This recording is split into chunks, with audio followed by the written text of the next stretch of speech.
किसान महापंचायत में पहुंचे हुए सभी किसान मजदूर और सभी कैटेगरी के लोगों का मैं दिल की गहराई से धन्यवाद करना चाहता हूं।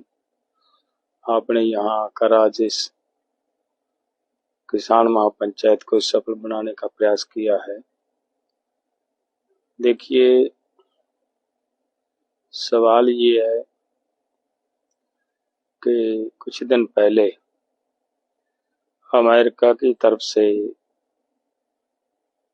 लगभग 104 भारतीय डिपोर्ट किए गए हैं और जिनमें 30 से अधिक हमारे पंजाब के और ऐसे ही हरियाणा के भाई हैं और बाकी पूरे देश से हैं लोग। तो सवाल ये उठता है कि जिस कारण उनको डिपोर्ट किया गया वो उनको इस तरीके से जाना क्यों पड़ा। उसका मेन वजह यही है कि हमारे देश के अंदर रोजगार नहीं है, एम्प्लॉयमेंट की जो कमी है उसकी वजह से हमारे देश के युवाओं को बाहर जाना पड़ रहा है और लोगों को एम्प्लॉयमेंट उपलब्ध करवाने में जो सेक्टर सबसे सक्षम है वो केवल एग्रीकल्चर सेक्टर है। अगर देश का एग्रीकल्चर सेक्टर मजबूत होता, सबको रोजगार मिलता, खेती लाहेवंद होती, तो हमारे नौजवानों को, हमारे युवाओं को बाहर क्यों जाना पड़ता। और वो बाहर गए हैं तो आज पता चल रहा है कि जिनको डिपोर्ट कर दिया उनको तो कर दिया, 200 से अधिक नौजवानों को फिर से डिपोर्ट करने के लिए अमेरिका तैयार बैठा है। ये बड़ी दुखद बात है। तो अगर एग्रीकल्चर सेक्टर में एमएसपी जो हम लड़ाई लड़ रहे हैं, सभी देश के किसानों को एमएसपी की गारंटी का कानून मिले और डॉक्टर स्वामीनाथन के फार्मूले C2+50 के हिसाब से फसलों का भाव मिले, तो मुझे लग रहा है इससे बड़ा और एम्प्लॉयमेंट का सोर्स देश में नहीं होगा।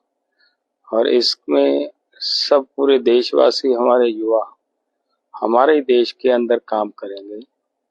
सो सरकार को हाथ जोड़ के निवेदन है कि इस सेक्टर को मजबूत किया जाए, एमएसपी गारंटी कानून और डॉक्टर स्वामीनाथन का फार्मूला लागू करके वो दिया जाए ताकि हमारे युवा बाहर ना जाए।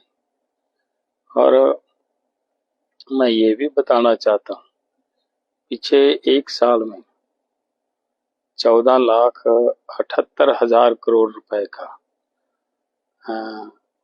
इंपोर्ट एक्सपोर्ट में कमियां बढ़ाया गया और यहाँ एमएसपी ना देने की वजह से हमारे देश के किसानों को नुकसान झेलना पड़ रहा है।